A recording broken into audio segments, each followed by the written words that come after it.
जब कुरान भूल गई तो क्या हुआ? एक लड़की जिसने कुरान हिफ्ज किया था, जिसे लोग हाफिजा कहते थे, क्या हुआ जब वह दुनिया छोड़ गई? क्या कब्र में उसके साथ नूर आया या फिर अजब? आइए सुनते हैं एक सच्चाई से जुड़ी कहानी जो हमारी आंखें खोल देगी। एक लड़की का नाम आयशा था।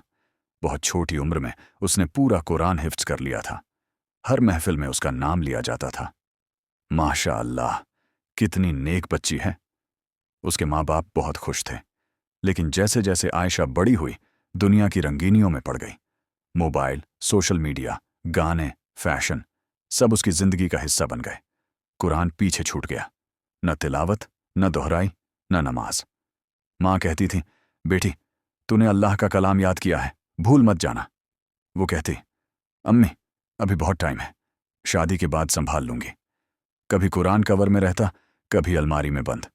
एक दिन आयशा का एक्सीडेंट हो गया। उम्र सिर्फ 21 साल। मौत आ गई। सब हैरान, इतनी कम उम्र में चली गई। मगर यह तो अल्लाह की तय की हुई मौत थी। लोग कह रहे थे, ये तो हाफिजा थी, इसकी कब्र रोशन होगी। दुआएं, कुरान खरवानी, सब हुआ। मगर जो कब्र के अंदर हुआ वो किसी ने न देखा। जब सब लोग चले गए, आयशा अकेली रह गई। अंधेरे और सन्नाटे में एक आवाज आई, मरियतु फई हाजा रजुल, तू इस आदमी मोहम्मद सल्लल्लाहु अलैहि वसल्लम के बारे में क्या कहती है? उसने जवाब दिया, मुझे कुछ याद नहीं। कब्र में एक फरिश्ता गरजता है। तूने अल्लाह का कलाम याद किया था, लेकिन तूने उसे छोड़ दिया। अब देख तेरा अंजाम।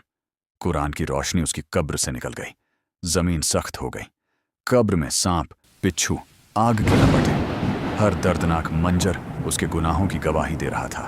वो चिल्ला रही थी, या अल्लाह मुझे एक मौका और दे दे। लेकिन दरवाजे बंद हो चुके थे। आयशा की रूह रो रही थी, मैंने कुरान को भुला दिया, अल्लाह मुझे माफ कर। मगर अब न आंखों के आंसू काम आए, न पछतावे। ऐ सुनने वाले, अगर तूने कुरान को पढ़ा है, याद किया है, तो उसे छोड़ मत।